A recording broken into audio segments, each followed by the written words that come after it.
quero pregar sobre o tema Avivados para Evangelizar.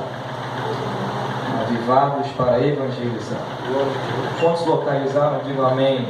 Amém. Diz assim a palavra de Deus: E entretanto, os seus discípulos lhe rogaram, dizendo: Rabi, come. Porém ele lhes disse: Uma comida tenho para comer, que vós não conheceis. Então os discípulos diziam uns aos outros: Trouxe-lhe porventura alguém de comer? Jesus disse-lhes: A minha comida é fazer a vontade daquele que me enviou a realizar a sua obra. Não dizeis vós que ainda há 4 meses até que venha a ceifa? Eis que eu vos digo: levantai os vossos olhos e vede as terras, que já estão brancas para a ceifa. E o que ceifa recebe galardão e ajunta fruto para a vida eterna, para que, assim, o que semeia como o que ceifa, ambos se regozijem. Porque nisso é verdadeiro ditado: um é o que semeia e outro que ceifa. Eu vos enviei a ceifar onde vós não trabalhastes. Outros trabalharam, e vós entrastes no seu trabalho. E muitos dos samaritanos daquela cidade creram nele, pela palavra da mulher que testificou: Disse-me tudo quanto tenho feito. Amém? Pode tomar o seu assento, glorificando o Senhor. Deus seja louvado. Aleluia. Meus irmãos, quando o pastor Kleber me passou esse tema sobre avivamento, eu muito me alegrei. É um tema muito atual para nós e que a igreja precisa ter essa palavra no coração. Se a gente olhar ao redor hoje da nossa nação e da Igreja Evangélica Brasileira, como disse o pastor Zenildo, a gente vai perceber que a Igreja Evangélica Brasileira cresce de uma forma espantosa. A gente vê hoje quase que uma igreja em cada esquina. Só que a pergunta que a gente precisa fazer é essa: a igreja tem crescido para onde? A gente observa que existem muitas igrejas, por exemplo, aqui no Rio de Janeiro, mas há pouca mudança, quando na verdade deveria ser diferente. Aonde habita o povo de Deus deveria também acontecer mudanças. Aonde a igreja chega, mudanças devem acontecer. E já que a gente olha para esse cenário e muitas mudanças não têm acontecido, a gente percebe que pela palavra alguma coisa está errada.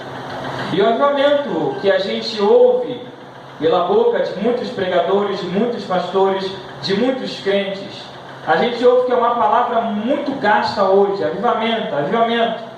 E a gente precisa entender, irmãos, que avivamento não é histeria coletiva. Avivamento não é esquisitice espiritual. Avivamento não é bagunça, não é barulho. O avivamento verdadeiro é Deus quem dá. E o avivamento verdadeiro é produzido pela palavra de Deus.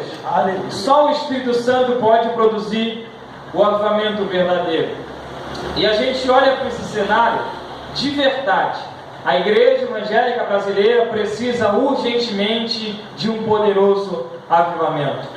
A Igreja Evangélica Brasileira precisa urgentemente se voltar para a palavra de Deus. Avivamento não é algo que a igreja fica em busca de bênçãos aqui da terra.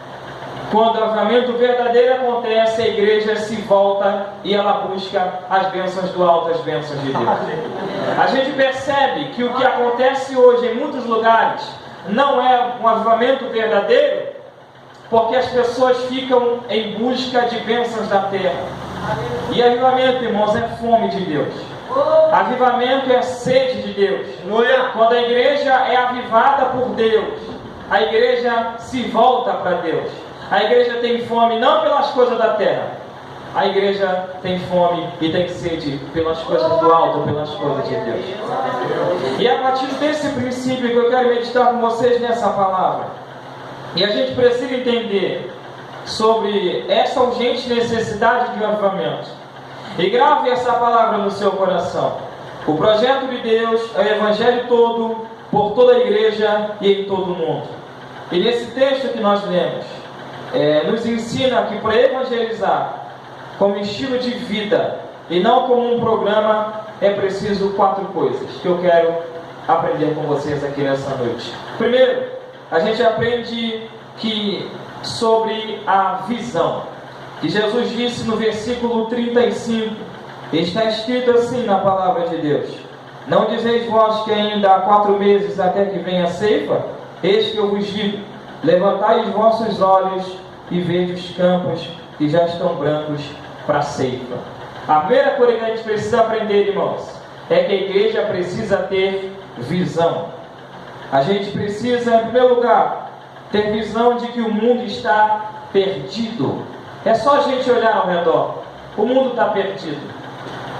Desde a classe baixa até a classe alta. O mundo está perdido desde o doutor até o ignorante. O mundo está perdido.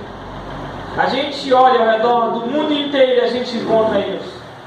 A gente olha, por exemplo, para o continente africano, que está esmagado pela feitiçaria. E vocês devem ter visto também nas redes sociais. O que está acontecendo na Angola, por exemplo, em que as pessoas estão morrendo de fome. Lá eles vivem com menos de $1 por dia. É um continente que é esmagado pela feitiçaria.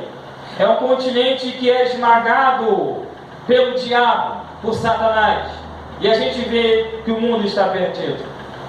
A gente olha para a Europa, por exemplo, e vê também que a Europa está perdida.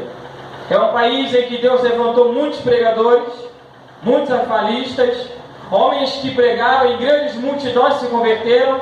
Mas a gente olha para a Europa hoje e vê um país que as igrejas estão fechando as portas. As igrejas estão virando bares, estão virando os lugares de prostíbulo. As igrejas na Europa são chamadas de igrejas frias, em que crentes não têm mais prazer de ir na igreja. Crentes não têm mais prazer de sair de casa, de ir para a igreja para adorar a Deus. E as igrejas estão se fechando. Que os crentes na Europa não querem mais sair de casa para ir adorar ao Senhor. A gente olha ao redor e vê que o mundo está perdido. Eu estava vindo com pastores dentro do carro. E eu falei, aquilo ali é uma praça, ele é. E a gente percebeu que era uma praça em que existiam muitas pessoas ali.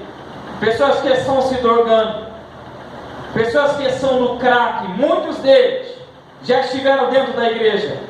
Muitos deles já estiveram pregando a palavra. Muitos deles já estiveram louvando a Deus. Muitos já foram pastores, líderes de igreja, e estão ali naquela praça se drogando. A gente observa hoje que o mundo está perdido. Mas eu glorifico ao Senhor, irmãos, que ainda que o mundo seja perdido, sempre vai haver um remanescente. E nós estamos aqui nessa noite.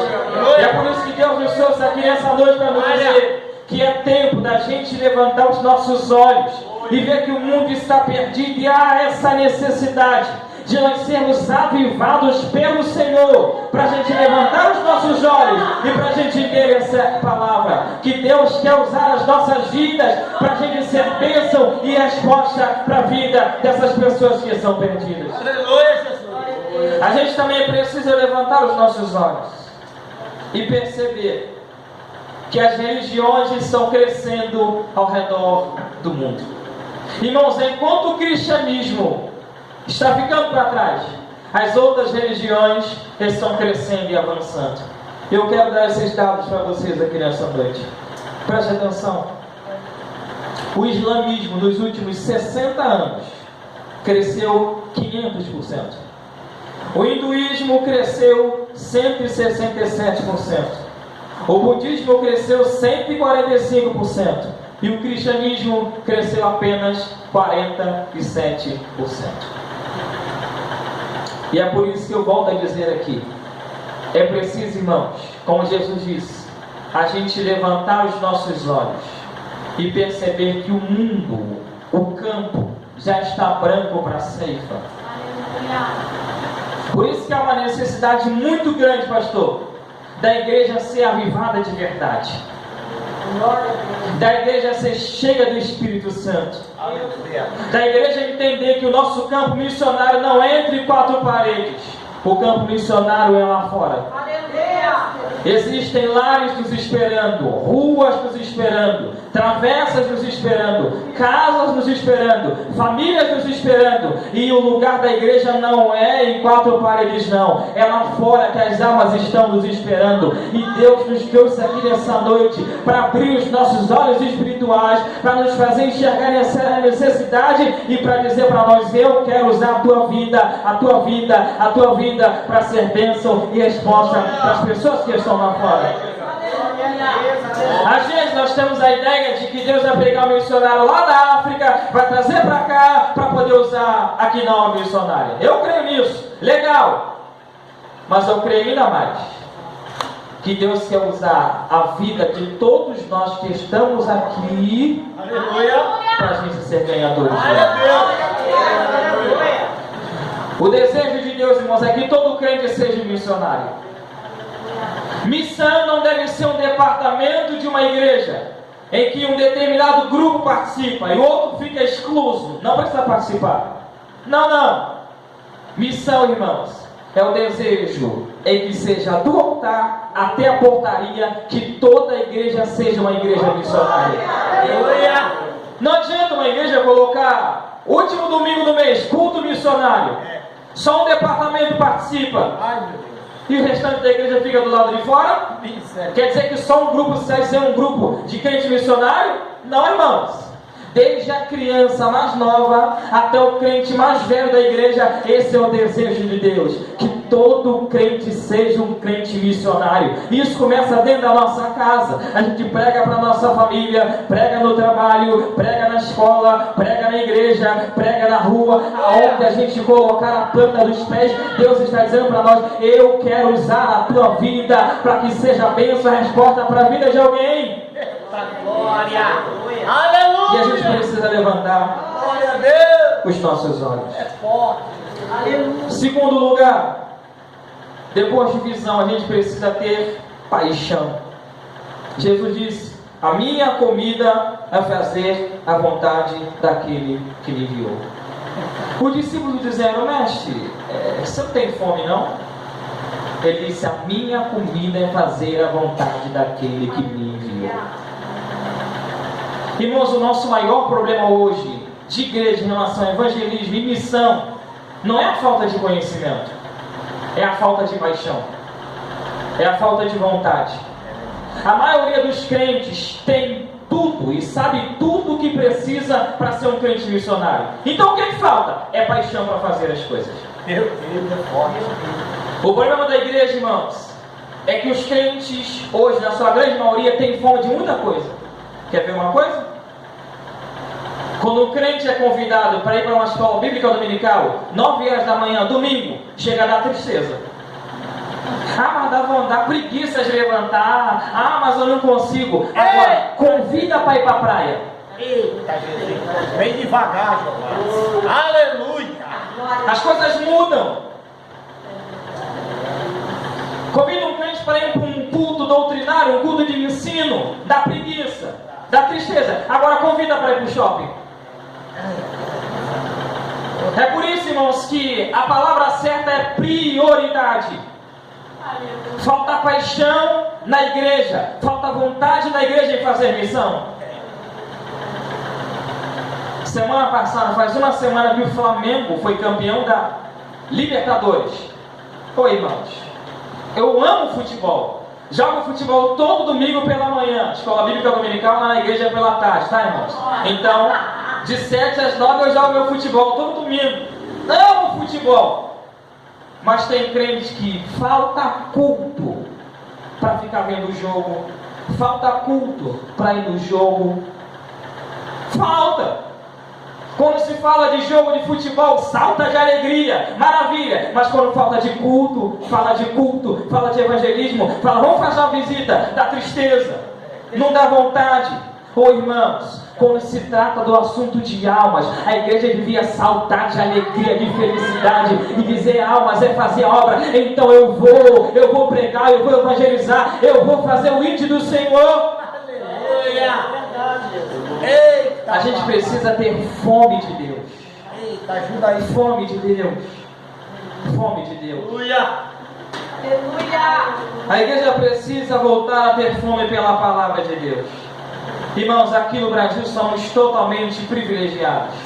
Temos Bíblia da criança, Bíblia do adolescente, Bíblia do jovem, Bíblia do homem, Bíblia da mulher, Bíblia do obreiro, Bíblia do pastor, Bíblia Thompson, Bíblia MacArthur, Bíblia do pregador, Bíblia pentecostal. Um tanto de Bíblia. Só que a igreja evangélica brasileira ainda continua analfabeta de Bíblia. A maioria dos crentes não conseguem ouvir a mensagem e passar pelo crivo da verdade. A maioria dos crentes diz: por que você não lê a Bíblia? Porque me dá preguiça. Eu começo a ler e me dá sono. Nós ficamos 1, 2, 3, 4, 5 horas no celular e não dá preguiça, não dá sono, o olho não dói, mas pega a Bíblia, o olho dói, dá sono, irmãos. O sangue de Jesus tem poder. Isso devia dar a nossa maior alegria. Nós temos a palavra do Deus Todo-Poderoso em nossas mãos. Jesus. Existem irmãos nossos lá do outro lado do mundo, na China, por exemplo, que estão sofrendo. Não podem andar com o exemplar da Bíblia Sagrada em mãos. E aqui no Brasil tem crentes que têm preguiça de andar com a Bíblia, deixa a Bíblia jogar em casa. Bíblia criando poeira. Nós temos o privilégio de crescer, irmãos. O que falta para nós é fome. Fome pela palavra, fome de estar nos cultos, fome por uma vida de oração. Aleluia! Antigamente os crentes da igreja eram convidados para uma reunião de oração, saltavam de alegria, um pouco maior felicidade. A nossa geração se divorciou de uma vida de oração, está separada de uma vida de oração. E é por isso, irmãos, que falta poder de Deus nos nossos cultos. Falta poder de Deus nas pregações. Falta poder de Deus em nossa vida. É impossível ser um crente cheio do Espírito Santo se eu não vivo uma vida de oração. É impossível ser um crente cheio do Espírito Santo se eu não tenho prazer pela palavra de Deus. Sabe quanto, irmãos? E quando os cultos vão voltar a ser aquele culto de poder, de maravilha de Deus, é quando a igreja voltar a ter fome e sede pelas coisas de Deus.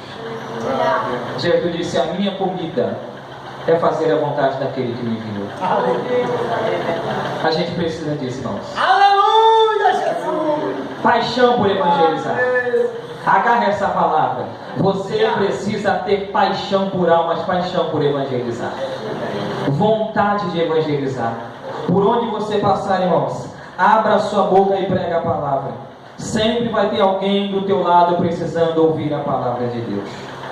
Para que isso aconteça, a gente precisa abrir a nossa boca e pregar a palavra. Uma pesquisa para nós: cerca de 80% dos crentes não abrem a boca para pregar o evangelho. Vocês lembram daquela história do menino no quartel? Passou um ano no quartel. Aí depois saiu do quartel, deu baixa, chegou na igreja: pastor, eu quero contar minha vitória aqui na igreja hoje no culto. O pastor deu o microfone na mão do menino, pastor Zenildo. Ele disse assim: pastor, olha, eu passei um ano no quartel, ninguém ficou sabendo que eu era crente. Tem crente que é assim. Não abre a boca para testemunhar que é crente, tem vergonha e não abre a boca para pregar o evangelho. Eu sempre gosto de contar essa história. Um pastor, voltando do culto sozinho, estava no carro, passou em frente a um prostíbulo. Uma menina que era vizinha dele reconheceu que era dentro do carro, foi até e bateu no vidro: pastor, para o carro, me dá só uma palavra. O pastor não parou o carro. Ele pensou assim, disse: se eu parar aqui e alguém me ver, vão pensar que eu estou fazendo uma besteira com essa menina. O pastor acelerou e foi embora para casa. Ele foi embora para casa, fez o que tinha que fazer, foi se deitar para dormir, não conseguiu dormir. Ficou rolando de um lado para o outro, do lado para o outro, com aquela palavra na mente dele: pastor, para o carro, me dá só uma palavra, só uma palavra. Ele não conseguiu dormir, pastor Cândido. A esposa dele do lado dele perguntou: o que está acontecendo contigo? Você está se revirando aqui? Aconteceu alguma coisa? Ele: aconteceu. Vamos ali comigo. Os dois entraram no carro, foram em direção ao prostíbulo. Quando chegaram lá, tinha um alvoroço ao redor de uma pessoa. E essa pessoa era aquela menina que tinha pedido uma palavra para o pastor. Ela tinha acabado de tirar a própria vida. Porque o pastor não parou para dar para ela uma palavra. Por isso eu volto a dizer, irmãos, o que precisa para nós é ter paixão, e a gente precisa abrir a nossa boca para pregar o Evangelho. Quando você tiver a oportunidade, alguém do teu lado no ônibus, abre a tua boca e prega o Evangelho. Na tua casa, abre a tua boca e prega o Evangelho. Na escola, prega o Evangelho. Na faculdade, prega o Evangelho. Na rua, prega o Evangelho. Na padaria, prega o Evangelho. Você não sabe quando vai ser a última oportunidade daquela pessoa, mas da tua parte você tem que fazer. E deixa que o resto de Deus faz, irmão. O Espírito Santo convence do pecado, da justiça e do juízo. Mas Ele quer que a gente abra a nossa boca e pregue o Evangelho. Aleluia! A gente precisa ter paixão.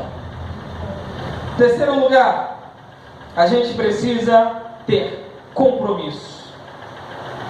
Jesus disse: os campos já estão brancos para a ceifa, no versículo 35. É interessante aqui porque nesse texto, Jesus está usando uma linguagem agrícola. Ele está falando de um campo, e esse campo já está maduro e precisa ser ceifado. E isso, irmão, significa que a gente não pode ir embora e deixar esse campo sem ser ceifado, porque senão esse campo ele vai perecer. E isso me leva a mostrar aqui que a evangelização é representada pela ceifa e precisa ter três características. Primeiro, é uma ordem imperativa, pastor. Jesus disse: eu vos enviei a ceifar. Segundo, é uma obra intransferível. Se a igreja não fizer, irmãos, missão, ninguém mais fará. Ninguém. Diga para mim.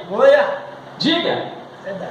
Diga. Se a igreja não fizer obra missionária, diga alguém que vai fazer. Ninguém, irmãos. Essa função é da igreja. Que privilégio maravilhoso. Que honra, irmãos. Que honra. Tem uma história, e essa história é a história com E. Quando Jesus terminou a sua obra aqui na terra, chegou lá no céu, o anjo disse assim para ele: Jesus, o Senhor fez a tua obra, completou tudo, e agora, quem vai dar continuidade a essa obra? Quem vai continuar? Eu disse: não, fica tranquilo, eu deixei 12 homens lá e vão continuar. Os 12 apóstolos vão. Mas Jesus disse: se der errado, se eles não conseguirem. Jesus disse: se eles não conseguirem, infelizmente, ninguém mais vai poder. Essa missão é missão deles. Essa missão é nossa, irmãos. É uma missão intransferível. Eu, Daniel, não posso transferir para outra pessoa. Não, mas é minha. Eu sou igreja, eu sou crente, e essa responsabilidade é minha. Obrigado, Jesus. E não, se eu não pregar a palavra, eu, Daniel, vou ser cobrado. A minha parte eu tenho que fazer. Lembra do texto de Ezequiel? Se eu não anunciar o Evangelho, o sangue daquela pessoa vai ser cobrado de mim, porque eu sou igreja, eu sou filho de Deus, e essa responsabilidade é minha, ela é intransferível. Olha! Por isso, irmãos, essa palavra é muito solene para nós, e essa palavra tem que queimar em nossos corações todos os dias. A gente precisa bater no peito e dizer: essa responsabilidade é minha, eu preciso pregar a palavra. Aonde eu colocar a planta dos pés, Deus quer usar a minha vida para pegar a palavra para alguém. Olha! E digo mais: não julgue pela aparência. De olhar, às vezes a gente olha para a pessoa e diz: ah, mas se eu pregar para aquela ali, ela não vai se converter não. Irmãos, você não conhece o coração da pessoa? E a tua responsabilidade não é julgar, a tua responsabilidade é pregar a palavra. Quantas pessoas, porém, você conhece, né, pastor? Que a gente diz assim: rapaz, eu nunca imaginei que aquele ali eu nunca imaginei que ia ser crente. Ele está crente até hoje. Eita, Jesus, é mistério. E quantos que a gente já julgou? Que a gente diz: eu sabia que aquele ali seria crente, e hoje está por aí fazendo um monte de besteira, não é crente não. Por isso, irmãos, a nossa responsabilidade não é olhar e julgar pela capa. A nossa responsabilidade é abrir a boca e pregar. E o Espírito Santo convence do pecado, da justiça e do juízo. Tem alguém entendendo essa palavra aqui? Diga agora, tá vendo? Essa responsabilidade é nossa. Jesus, eu te amo. Terceiro lugar, é uma tarefa inadiável. Irmãos, a gente não pode deixar para depois. A gente não pode dizer assim, amanhã eu prego. Não, o dia é hoje. Aleluia. Semana que vem eu prego, eu faço missão. Não. Sabe qual é a hora de fazer missão? É agora. O dia de fazer missão é hoje. E tem uma história para nós, irmãos. Aleluia. Eu amo contar histórias. Essa história é a história de um jovem cacique. Ele estava prestes a assumir a tribo. Só que ele ficou doente de uma enfermidade mortal. Ele doente, a cada dia piorando, e ele perguntou para a mãe dele: mãe, quando eu morrer, para onde vai a minha alma? E a mãe dele dizia para ele: meu filho, eu não sei. No dia seguinte, ele perguntou de novo: mãe, para onde vai a minha alma? Eu não sei, meu filho. E ele ficou com aquela pergunta: para onde vai a minha alma quando eu morrer? E a mãe dele não soube responder. Quando ele morreu, uma semana depois, chega um missionário lá naquela tribo pregando o evangelho, anunciando Jesus, anunciando a palavra, anunciando que após a vida, quando a pessoa morre, só tem os dois lados. E a mãe daquele cacique chegou para o missionário e disse: por que você não veio antes?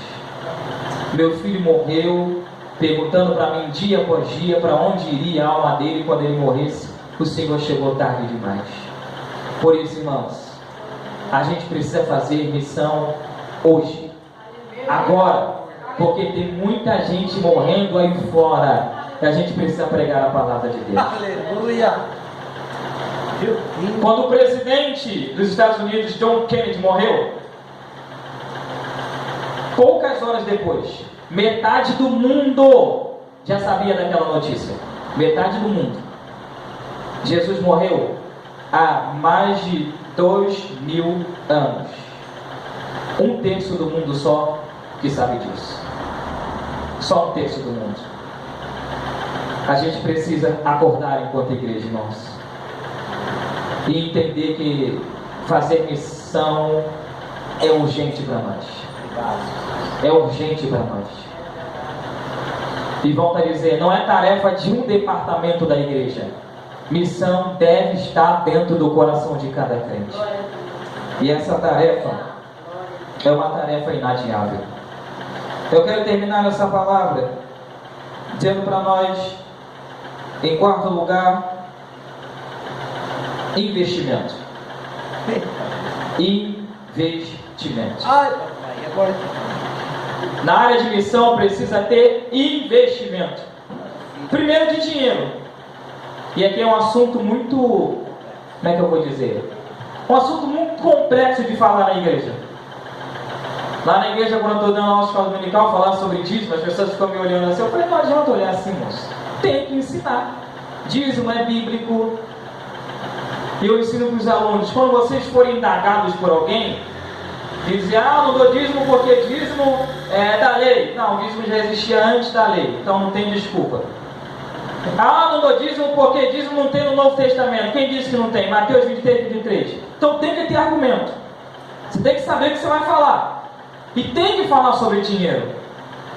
E missão precisa ter investimento de dinheiro.